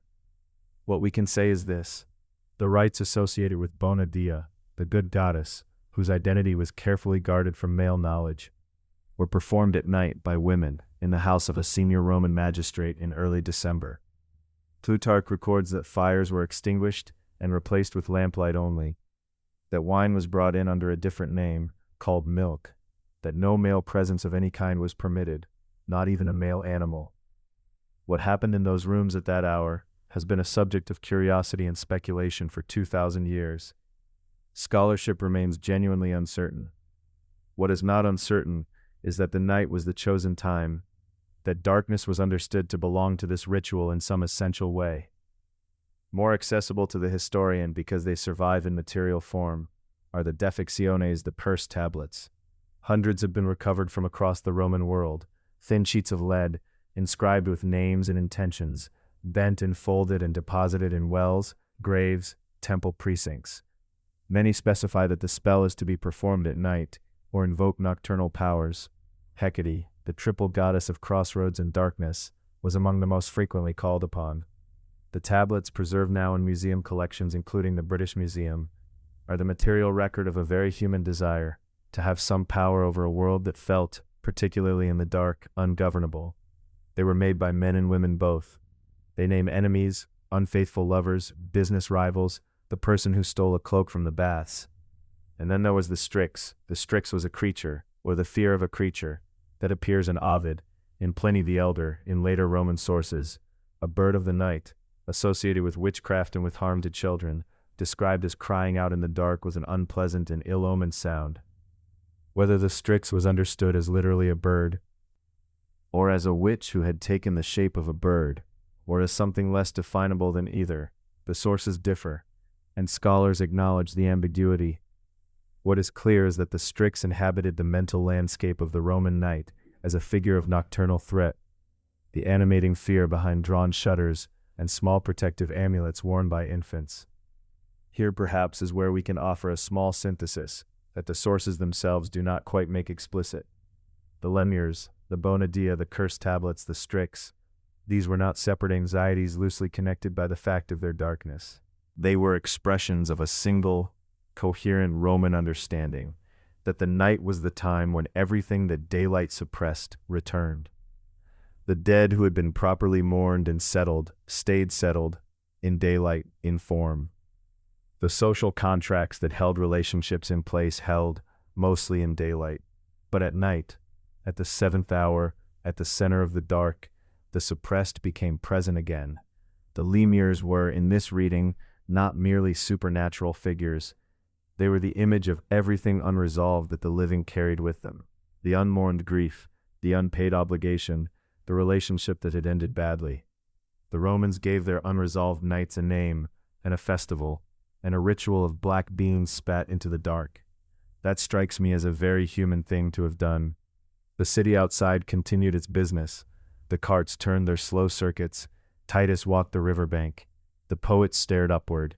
And in 1,000 homes across the hills of Rome, people who had trimmed their lamps and drawn their shutters lay in the understanding that the dark on the other side of the wall was not empty, and that this was not, in itself, a cause for despair. It was simply the nature of the night, which had always held more than one kind of company. The 8th hour of the Roman night arrived without announcement. There was no bell, no town crier, no mechanical clock to mark its beginning. It simply settled, a deepening of what had already been deep, a further thickening of the dark over the hills and valleys of the city. By now the carts had made their loudest passes through the Subura. The Convivium on the Caelian had moved into its wine-warmed later hours. The Vigile Titus was somewhere on the right bank, walking, and in a fourth-floor room of an Insula somewhere between the Aventine and the river, a room we cannot locate on any map, but can furnish entirely from the words of the man who slept there, or tried to. The poet lay awake. Marcus Valerius Martialis, Martial. He had come to Rome from Bilbilis, in the province of Hispania Tarraconensis, arriving around 64 CE with the provincial's mixture of ambition and bewilderment, and he had spent the next 3.5 decades writing about what he found. He wrote about patrons and parasites, about bad breath and borrowed togas, about the food at other men's dinner tables, and the indignities of his own life. He wrote with a specificity that still reads as true testimony about what it was to live in Rome's insulae, the great stacked tenements that housed the city's majority, in rooms rented by the week, the month, or however long the money lasted. His epigrams are not history in the formal sense. They are something more useful for our purposes tonight. They are the record of a man who noticed things and could not stop writing them down. The insula that held him was a world of acoustic porosity. The walls of the upper floors, built above the first story in opus incertum, the rubble and mortar construction that Roman landlords preferred for reasons of economy, transmitted sound the way canvas transmits weather, technically a barrier, practically not. Every argument in the room beside his arrived fully formed. Every child's cry from the floor below came up through the boards with clarity. Every amorous encounter, every whispered negotiation, every bucket emptied from an upper window into the street 4 stories below, all of it moved through the building as freely as air moved through a colonnade. Martial catalogued his tormentors with the precision of a man who had had a great deal of time to observe them. A schoolmaster who established his outdoor classroom in the street below before dawn, before even the sky had decided what color it intended to be, and who declaimed his lessons at a volume calibrated for inattentive children rather than sleeping adults. The baker who began grinding grain while it was still fully dark, the stone mills producing a sound that Martial described as grinding not merely wheat, but the nerves of everyone within hearing, whose hammers began their work at an hour that suggested they had never once considered the existence of other people. The dog, the goose, the neighbor who coughed, the neighbor above that, who did not cough, but whose footstep on loose floorboards produced a rhythmic creak that was somehow worse than coughing. What Martial gives us, and this is worth pausing with, is not merely complaint. Any reasonable person can complain about noise. What he gives us is the texture of a specific kind of suffering. The suffering of the person who is awake when the world expects sleep, who is therefore experiencing time in a way that nobody around them is meant to notice. His insomnia is not dramatic. It is not caused by grief or fever or philosophical crisis, though Roman literature could supply all of those kinds of sleeplessness too. It is caused by the city itself, by the simple, unignorable fact that Rome at the 8th hour of night was not quiet and had never claimed to be. Juvenal, writing in the same general period, adds the structural dimension to what Martial renders personally. Satire 3, the long complaint he places in the mouth of Umbricius at the Porta Capena, describes the insula not merely as acoustically unpleasant, but as physically precarious. The upper floors were largely timber above the first story of brick and concrete, and fire moved through them with a speed that Juvenal does not need to exaggerate for effect. Collapse was a documented hazard. The upper stories of an insula could and did fail under their own weight, particularly in buildings where a landlord had added floors beyond what the structure was designed to bear. And then there was the matter of what fell from the windows in the dark. Juvenal is quite specific. Chamber pots, broken crockery, discarded scraps, released from upper windows with the cheerful disregard of people who were not the ones standing in the street below. It would be easy to dwell only on the danger. The episode of the Roman night has made room for genuine risk, fire, collapse, the street's uncertainties, and all of those risks were real in the Insula too. But the 8th hour asks us for something else. It asks us to slow further, and to sit with what the Insula also was, a place of extraordinary human proximity. Consider what lay on the other side of the wall from where the poet lay. In an insula of any size, and Rome's insulae were large, some running to 5 and 6 stories, some filling an entire city block, the rooms held a cross-section of the city's population that daylight life actively worked to separate. The Novilla Lopez article's observation that night loosened Rome's rigid social hierarchies finds its most intimate expression here, in the Insula at the 8th hour. A master and his freedman, sleeping on different floors but hearing the same dog. A citizen and an immigrant from the eastern provinces, whose rooms shared a wall thin enough that one could hear the other breathing in the dark. A woman who had arrived in Rome with some savings and a small hope, and a man who had arrived with no savings and a slightly smaller hope, and both of them now on the same landing, outside the same communal latrine, in the same absolute dark. Roman society was not organized around equality, and nothing about the Insula erased the distinctions that daylight reasserted with every exchange of formal greeting. The wealthier tenant had the lower floor, ground level or first floor rooms were larger, easier to heat, easier to escape in the event of fire, and accordingly more expensive. The poorer tenant climbed higher, into smaller rooms, thinner walls, greater risk, and cheaper rent. The hierarchy of the Insula was vertical in the most literal sense. Status descended with the stairs. And yet, at the 8th hour, lying in the dark, what the poet heard was not the sound of a city organized by rank. He heard the city as it actually was, a dense and continuous human murmur, undifferentiated by station, pressing in from every direction. The child crying on the floor below him was not crying in any particular social register. The couple arguing in the room beside him conducted their argument with a universality that rank could not inflect, and the sound of breathing, that low, almost inaudible rhythm of another person asleep on the other side of a wall of rubble and plaster, was perhaps the most democratic sound the city produced. Everyone breathed that way in the dark. Everyone was that close. There is something worth naming here, something the sources gesture toward without quite articulating. The insomniac in the Roman Insula was not merely suffering the city. He was also, in his sleepless wakefulness, the city's most attentive witness. While everyone around him slept or tried to, he was listening, cataloging, noticing, committing to memory the full acoustic life of a building full of strangers who had for this one night become his involuntary intimates. Marshall wrote his epigrams down, but the experience he was drawing on, the experience of lying awake in a room that was never quite still, surrounded by the evidence of other lives pressed close against his own, was not unusual. It was simply what it was to live in Rome, in an insula, in the dark. The schoolmaster would begin his lesson soon. The baker's mill was already probably beginning to turn somewhere below the level of hearing, working up to the volume that would, within an hour, make sleep impossible in a different way than it had already been impossible. The 8th hour of the Roman night was not peaceful, but it had its own strange quality of suspension, the moment when most of the day's business was done and the next day's business had not quite declared itself, when the city was as close to held breath as it ever came. The poet turned toward the wall. The wall was warm with the warmth of the room on the other side of it, someone else's warmth, borrowed through plaster and rubble without consent or ceremony. He lay in it anyway. Outside, very far below, a single cart turned the corner at the bottom of the hill, its iron wheels finding the groove worn into the basalt by 10,000 previous passages, and the sound of it rose to 4 stories of the building and arrived, diminished but legible, in the room where he was not sleeping. He listened. That was what the 8th hour asked of him.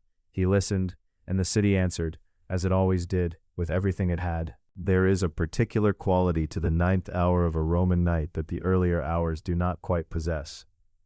By now the Convivium has reached its warmest pitch. The carts of the Subura have settled into their steady grinding rhythm, and the city has arranged itself, more or less, into the postures it will hold until dawn. But the 9th hour carries something else beneath it. a possibility that every Roman who lived above the ground floor of an insula carried somewhere in the back of the mind, not as a waking obsession, but as a background awareness, the way a person who lives near a river is always, faintly, aware of water. The possibility of fire. It was not a remote or theoretical fear.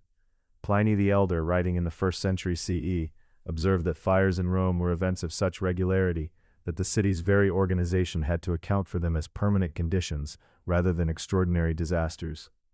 Tacitus, describing the Great Fire of 64 CE under Nero, gave the event its fullest literary treatment, the flames moving through the valleys between the hills with a speed that outran the men attempting to contain them, the narrow streets acting not as barriers but as channels, drawing the fire forward.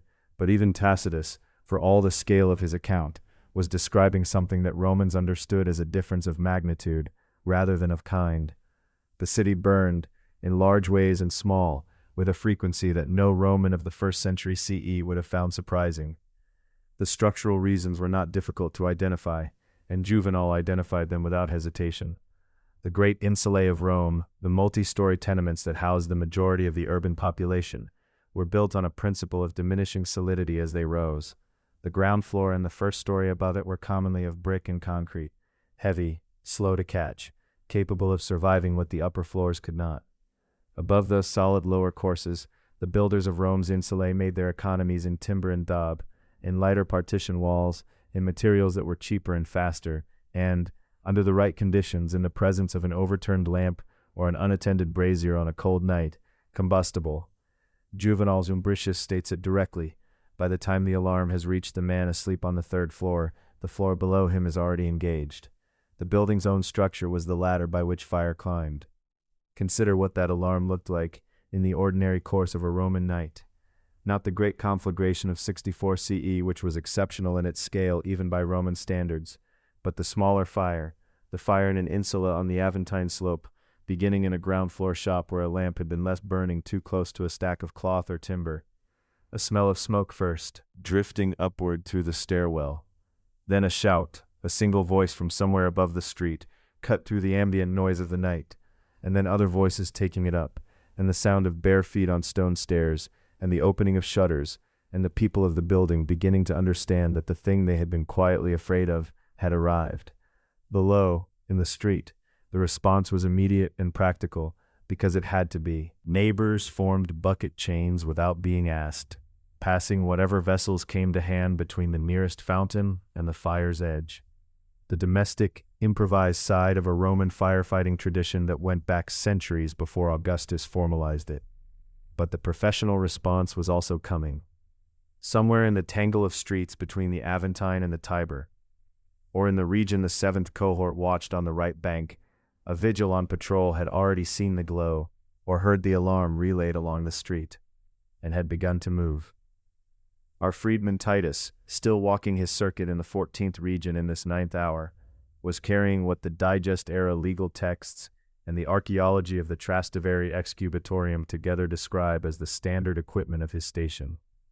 A leather bucket, one of several stored at the excubatorium and carried on patrol by the men rotating through its watch.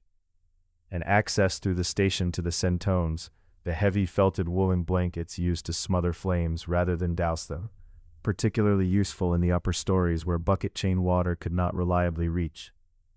The hand pumps that the Vigiles deployed to larger fires, the siphones, referenced in technical sources on Roman firefighting, were heavier equipment, drawn from the station house rather than carried by a single man.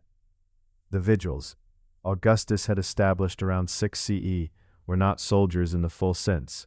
They were freedmen, predominantly, an arrangement that reflected both the practical availability of manpower and the social calculus of the Augustan state, which was unwilling to place armed freedmen in a role that could be confused with military authority, but which needed someone to walk the streets at night, and found in the freed population of Rome a body of men with sufficient stake in the city's survival to be trusted with the task.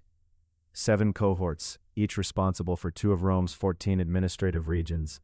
The 7th cohort's excubatorium in Trastevere survives today, buried 8 meters below the modern street, its walls still carrying the graffiti of the men who slept and watched there, names, unit marks, small private attestations of presence scratched into the plaster with whatever came to hand. Titus had authority that extended well beyond the carrying of buckets. The legal texts of the Digest period are explicit on this point. In the careful language of Roman jurisprudence, the vigil on duty at a fire had the power to break down the doors of private properties in the fire's path, to commandeer access, to remove obstructions, to enter buildings without the owner's consent in the course of suppressing a blaze. He could compel the cooperation of bystanders. The private property rights that Roman law otherwise defended with considerable rigor were suspended. In a fire emergency, in favor of the vigil's operational authority. This was not incidental. It was the considered legal position of a state that had decided, after centuries of catastrophic urban fires, that the management of this risk required powers that ordinary social relationships could not accommodate. What his training involved can be reconstructed only partially from the available evidence, and scholarship is honest about that uncertainty. The excubatorium archaeology tells us about the physical space in which the Vigiles lived and organized themselves. The lararium in the corner of the main room, with its dedication to the genius excubatori, the guardian spirit of the watchhouse, speaks to the collective religious identity of the cohort as a functioning collegium, a body of men who shared not only duties, but a spiritual life organized around their common purpose. The graffiti speaks to individual existence within that collective, names beside names, the human texture of men who waited together through the long Roman nights. What it does not preserve, in the way that a military training manual might, is the precise curriculum of a vigil's preparation.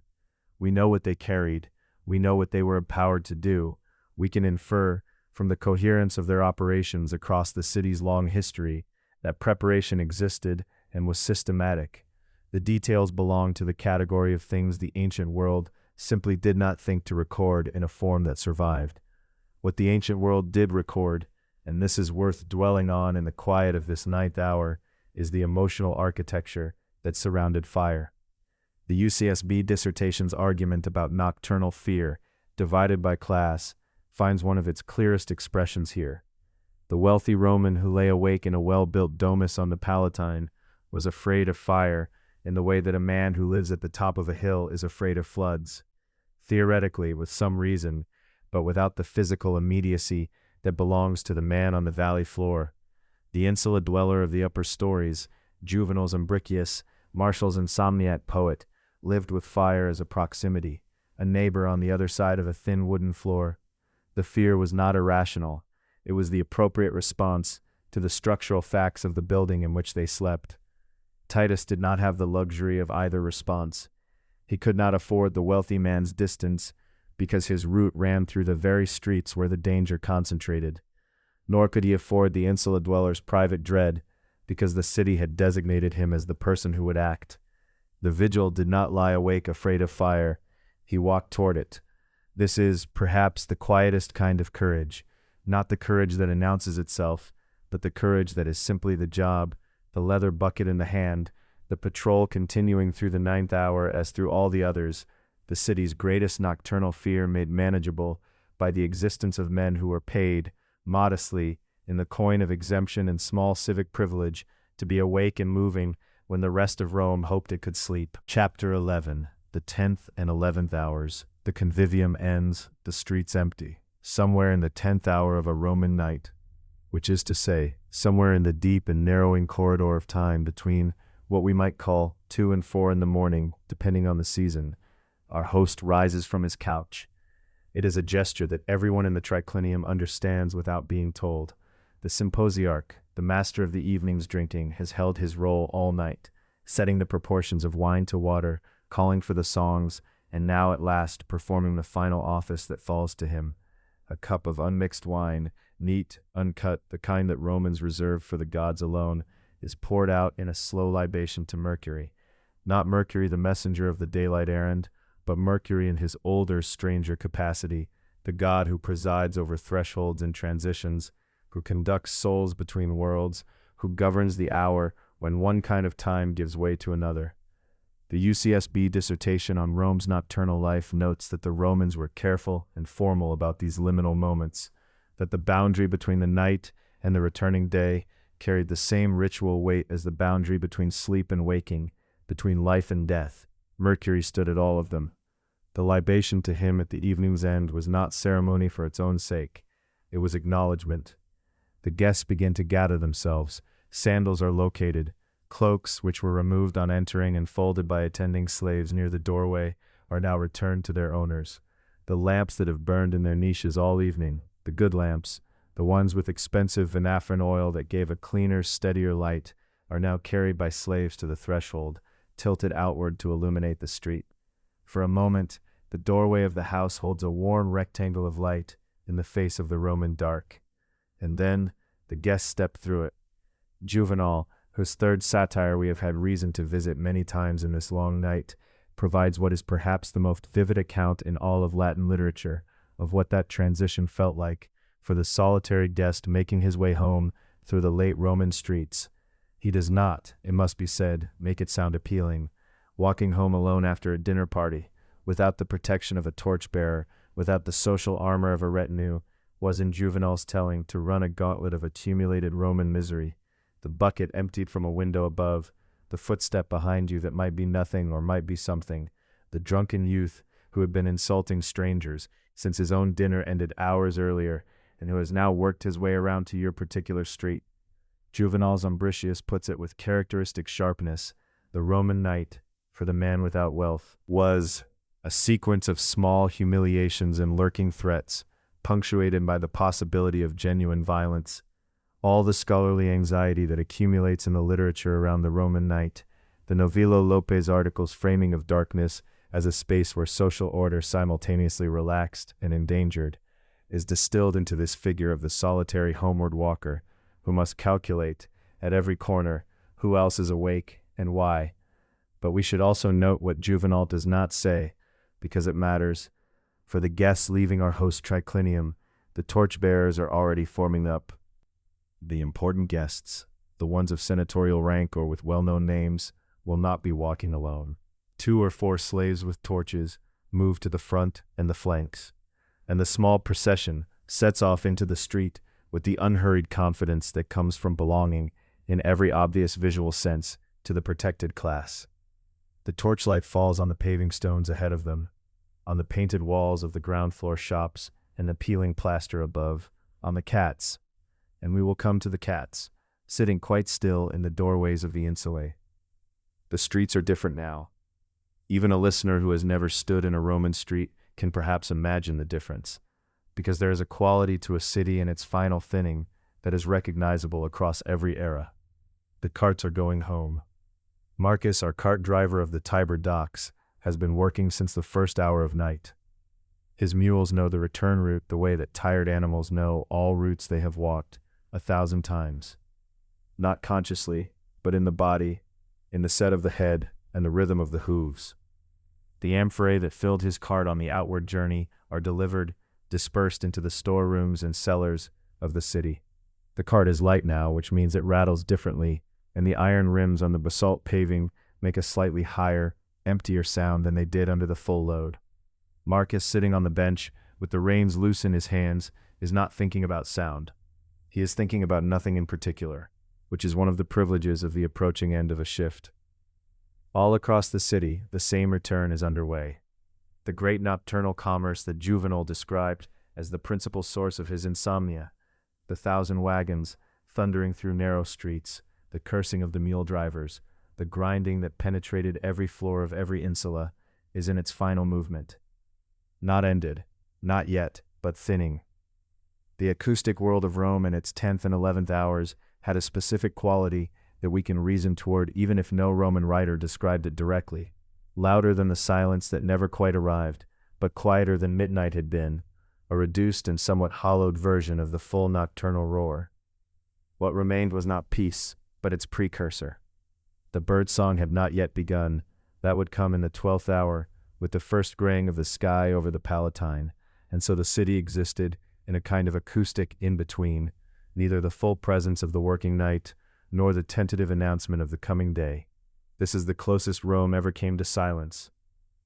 The UCSB dissertation argues, persuasively, that the emotional register of Knox, as Romans experienced and theorized it, was not flat or consistent across the night's 12 hours, but built and then released, that the heightened states, which the darkness enabled and encouraged, reached their peak somewhere around midnight, and then, gradually, began to subside. We have watched this building across the hours, the Convivium's wine growing less diluted, the Insomniac's misery sharpening, the Vigile's alertness maintained against the statistical probability of trouble in the middle hours. Now, in the 10th and 11th, the release is underway. It does not happen suddenly. It is more like the slow settling of a fire that has burned itself through its fuel. The light still present, the warmth still real, but the intensity diminishing of its own accord. In the triclinium, the host walks through the now empty room. The couches retain the impression of their guests. The floor holds the evidence of the evening, a dark stain of spilled wine on the mosaic near the central couch, the stub of a lamp wick still smoking faintly in its bronze holder, a single olive stone that missed the plate. The slaves are moving quietly, beginning the work of clearing. The host does not supervise them. He pauses for a moment in the center of the room, the way a person pauses in a space that was recently full and is now empty and quiet. And then he walks toward the interior of the house. The cats are perhaps worth pausing on. The Insulae of Rome had cats the way that working buildings in every era have cats, not as pets exactly, but as presences, creatures that occupied the structure on terms of mutual tolerance. Roman cats were smaller than most modern domestic breeds, closer to the Egyptian and Near Eastern stock from which they descended, and they moved through the insula with the proprietary ease of animals that consider a building their own territory that humans happen to share. In the 10th and 11th hours, with the staircases no longer busy with residents going up and down, the cats descended. They moved along the baseboards of the corridors, sat in the open doorways of the ground floor shops, and occupied with great composure the patches of street where the guttering lamp in the niche above still threw a small circle of warmth onto the stone below. The lamp niches are worth noting too, in these final hours. Rome's street-level shrines and lamp niches had been burning all night. By the 10th hour, the cheaper wicks and the cheaper oil had guttered out, leaving cold darkness at intervals along the walls. The better-tended ones, those maintained by the associations of neighbors, the Vici, who took their local street shrines seriously, still burned, but lower now, the flame smaller and more wavering, the oil nearly gone. The light they threw was amber and uncertain, and it made the walls of the street seem closer and the shadows between the buildings deeper. The torch-bearers of the departing guests moved through all of this like small mobile suns, briefly transforming every surface they passed before leaving it darker in their wake.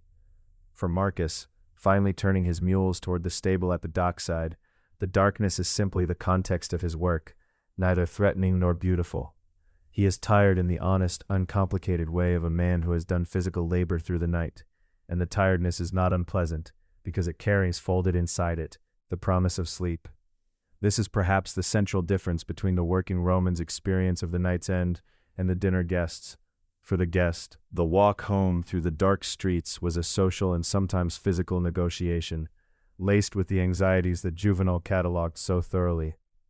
For Marcus, the end of the night shift was simply the end, the way a door closes, and the outside is no longer your concern. The streets thin further. The city, which at midnight was as full of noise and movement as it ever became after dark, is now reduced to its final nocturnal population. The last returning guests with their torchbearers, the last empty carts heading for the gates, the vigils on the final portion of their long patrol, and the cats, entirely at home in the diminished and quiet world that belongs to no one in particular in the hour before the sky begins to remember that it has another color. Chapter 12. The 12th hour, before dawn, the city inhales. There is a quality to the air in the last hour before a Roman dawn that no lamp can quite illuminate and no clock can quite measure.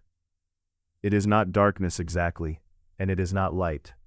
It is something between the two, a held breath, a loosening of the night's grip that has not yet become morning's arrival. The sky above the Palatine Hill, in this final hour of Nox, begins to hold the faintest memory of color, not blue, not gray, but a kind of deep dark that is subtly, almost imperceptibly different from the deep dark of midnight. Romans who were awake in this hour, and there were always some, by necessity or by restless misfortune, would have known it not by any visual sign so much as by a change in the quality of the silence itself. Because the silence has changed. It is not the silence of deep night, which in Rome was never truly silence, but only a diminishment of noise to its lowest register. This is something else. A pause before the world resumes its claims. The carts that ground and clattered through these streets for the long hours of freight moving have nearly all completed their circuits. The last iron-rimmed wheels turned toward the city gates some time ago, their mules leaning tiredly into the traces, their drivers hunched on the boards, with their cloaks pulled close against the pre-dawn cold that slides down from the Alban hills and settles in the valleys between Rome's hills like cool water in a bowl. The basalt polygons of the Via Sacra, those great fitted stones, worn smooth by a generation of wheels, lie quiet now in the dark.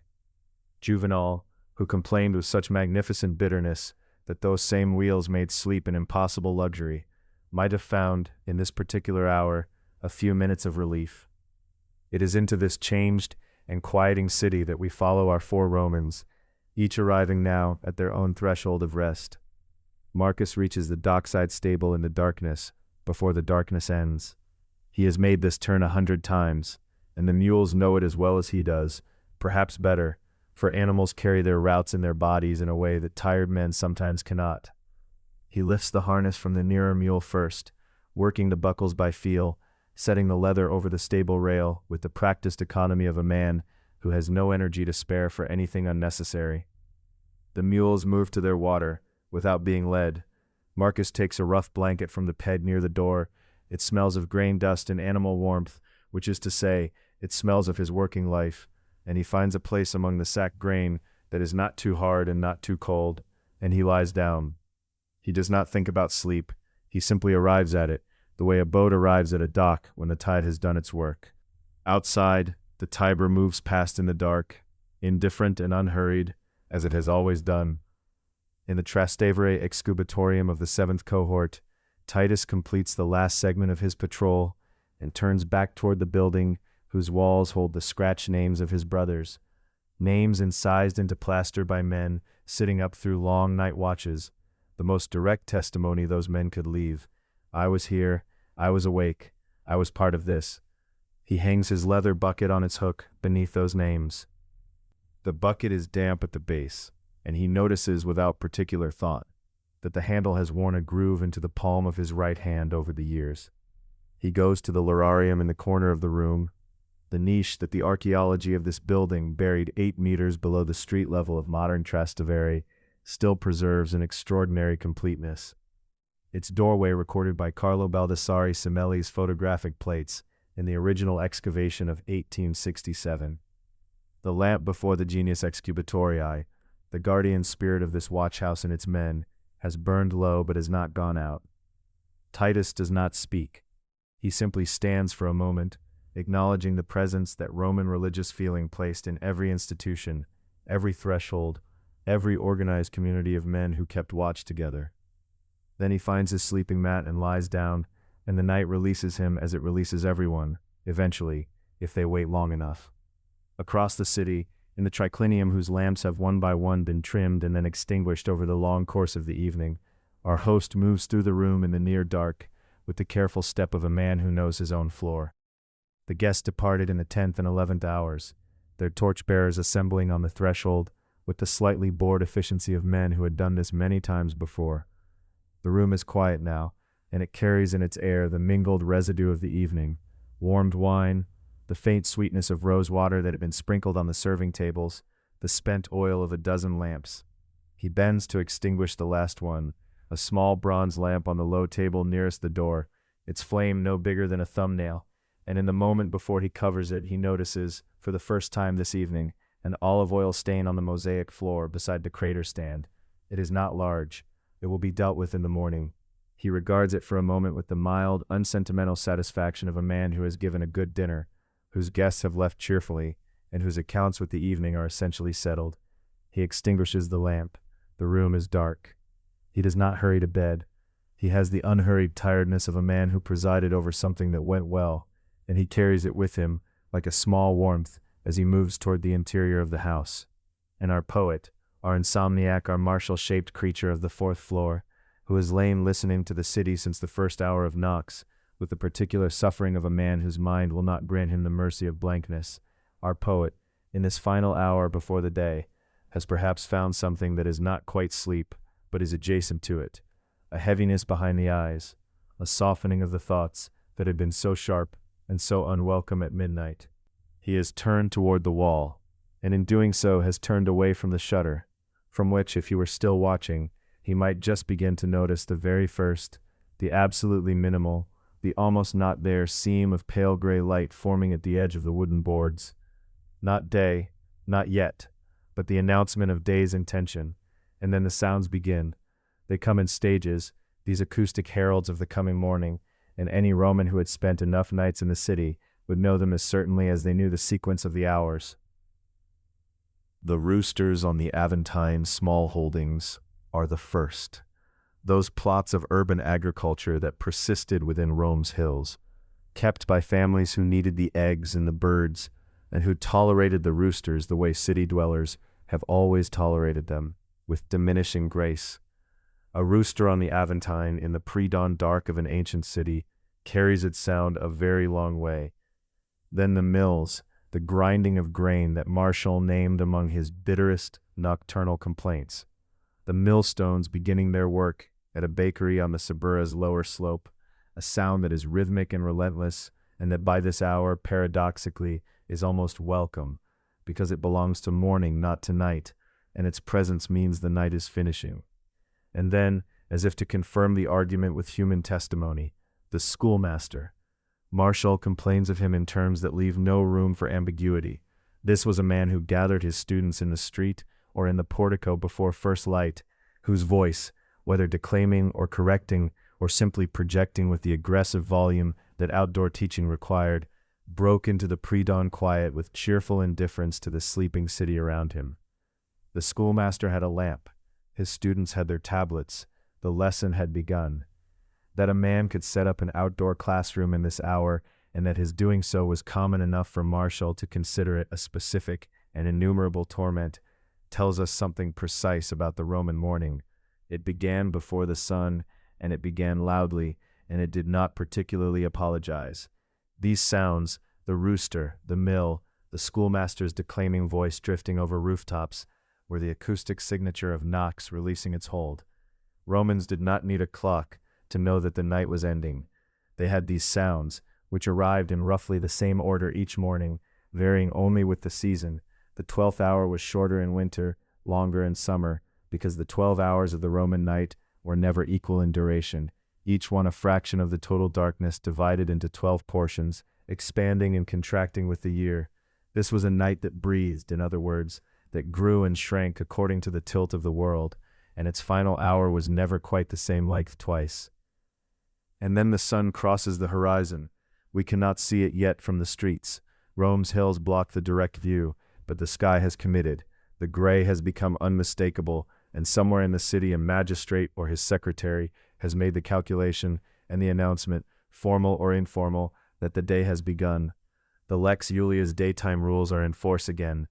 The streets belong to pedestrians, to litters, to the ordinary commerce of Roman daylight. The carts that want to leave the city may now do so.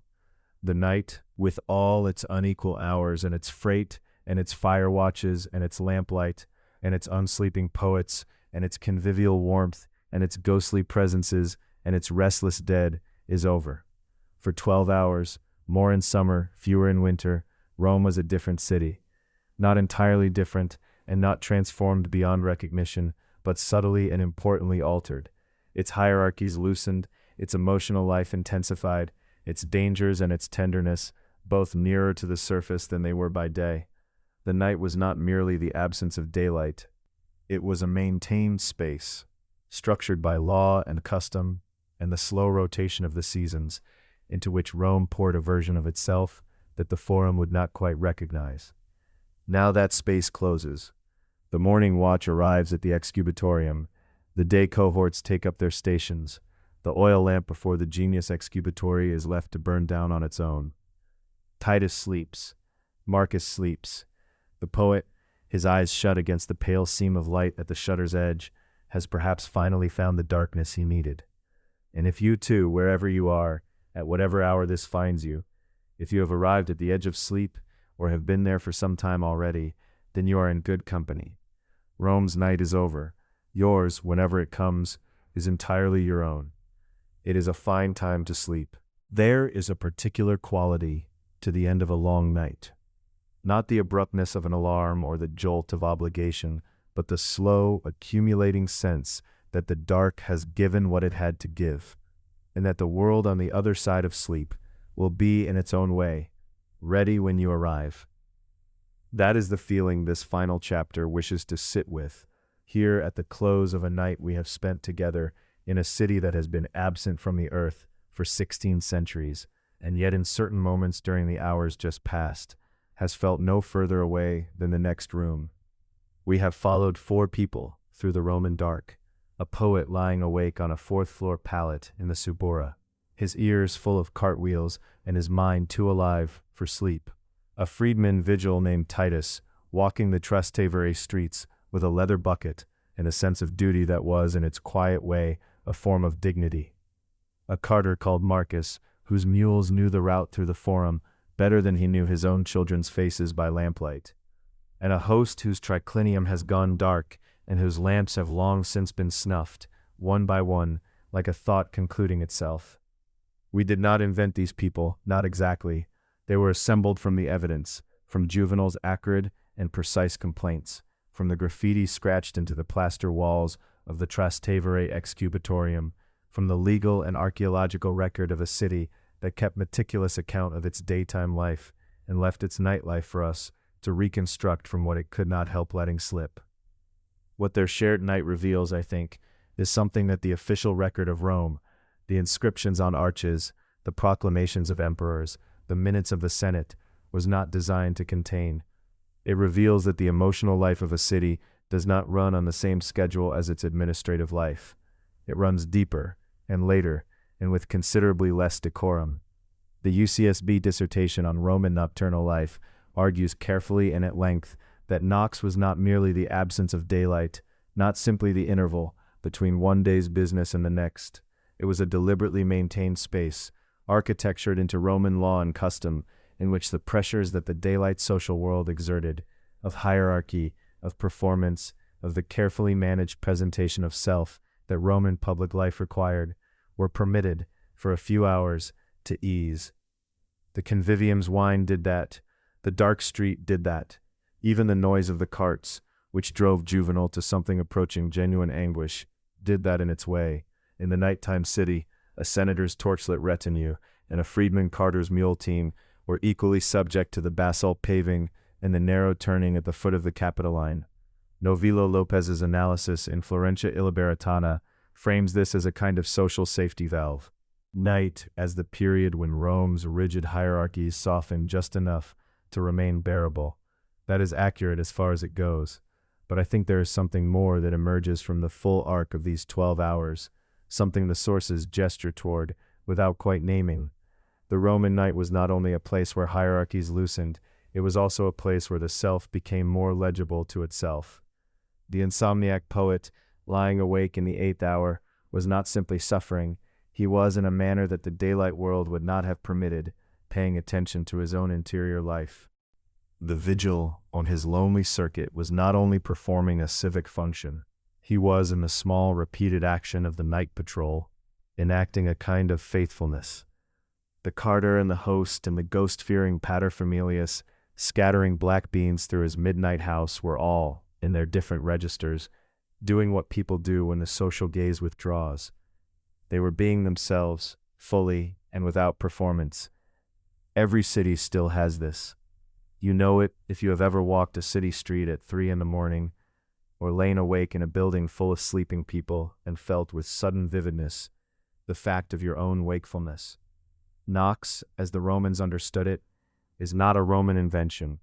It is a human condition that Rome simply had the literary and archaeological luck to document. And of all the documents that survive, I find myself returning, at the end of this night, to the plainest ones. The graffiti on the walls of the Trastevere excubatorium, Names scratched into plaster by men who sat up through the Roman dark on firewatch. Names that the American Academy in Rome's Parker Collection photographs from the 1867 excavation show still legible against the pale wall surface after 18 centuries of burial. These seem to me among the most direct human survivals the ancient world has left us. Not a public inscription commissioned by a magistrate, not an official record of service. Just a name, and the implicit sentence behind it. I was here, I was awake, I was part of this night. The impulse is not Roman, it is simply human and very old and entirely recognizable. If you have been with us for all 12 hours, thank you. That is a generous night's work on your part, and I hope the city rewarded your attention. If you joined us somewhere in the middle or drifted away around the third chapter and have only now found your way back, that is exactly as it should be. The night was designed to hold all of those arrangements. Rome's night held rather more than that and managed. The last image this episode leaves you with is a simple one. The morning watch has arrived at the excubatorium on the right bank of the Tiber. They are filing in through the low doorway, their sandals quiet on the worn floor, their voices kept low in consideration of the men sleeping along the walls. The lamp before the lararium of the Genius Excubatorii, that small, local, faithful spirit who watched over the watchmen, is burning down on its own now, the oil nearly spent. No one will trim it again until evening. The flame settles, steadies, and then in the way of all flames when their oil is gone, simply goes out.